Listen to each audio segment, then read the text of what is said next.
Hello bachcho, let's read out a question first. A point dipole with an electric moment P is located at a distance of r from an infinite conducting plane. So ये I नहीं L है.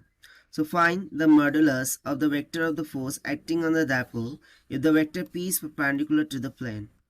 So basically according to question क्या बोल रहा है उसको हम देख लेते हैं. So ये I को L कर लीजिए सबसे पहले तो. So देखिए अकॉर्डिंग टू क्वेश्चन इस तरीके से कोई इन्फानाइट क्या हो गई हमारे पास प्लेन हो गई. इन्फानाइट प्लेन से at a distance of L क्या रखा हुआ है, एक पॉइंट P है, ठीक है ना. एक्चुअली इलेक्ट्रिक मूवमेंट P है, ऐसा बोलने का यहाँ पर मीनिंग है. सो इस इलेक्ट्रिक मूवमेंट P के लिए हमें फाइंड करना है modulus of the vector of force acting on this dipole vector P जो कि परपेंडिकुलर होगा दिस प्लेन के. सो स्टार्ट करते हैं सोल्यूशन से. But before of it, let's talk about the key concept which we are going to use here for this question. So since we know that के electric field due to dipole, यदि मैं लिखूँ electric field due to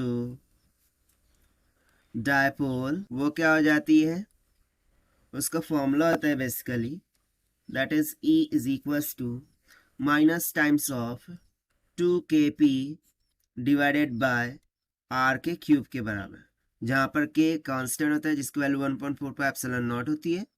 p यहाँ पर dipole हो गया और r उसका एक्सियल डिस्टेंस हो जाएगा. ठीक. सो चलिए हम देखते हैं फिर फाइनली यहाँ से कि हम कैसे सॉल्व करेंगे.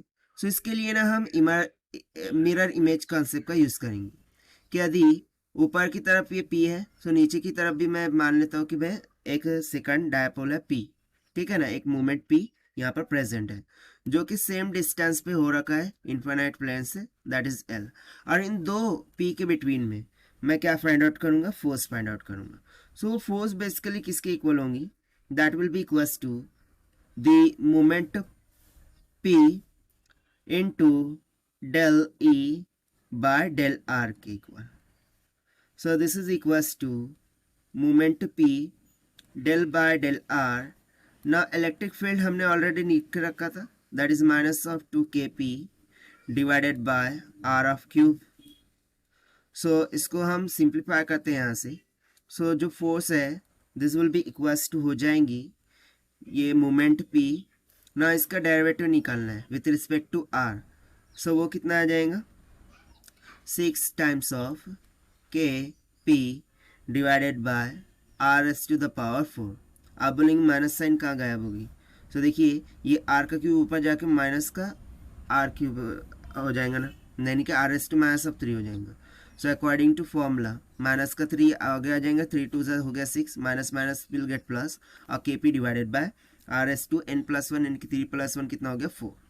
सो ये सिंपली देखिए हमारी फोर्स निकल के आ गई जो कि हमसे पूछ रखा था throughout the question to find out, and this we have found by using the conceptual formula of electric field due to dipole.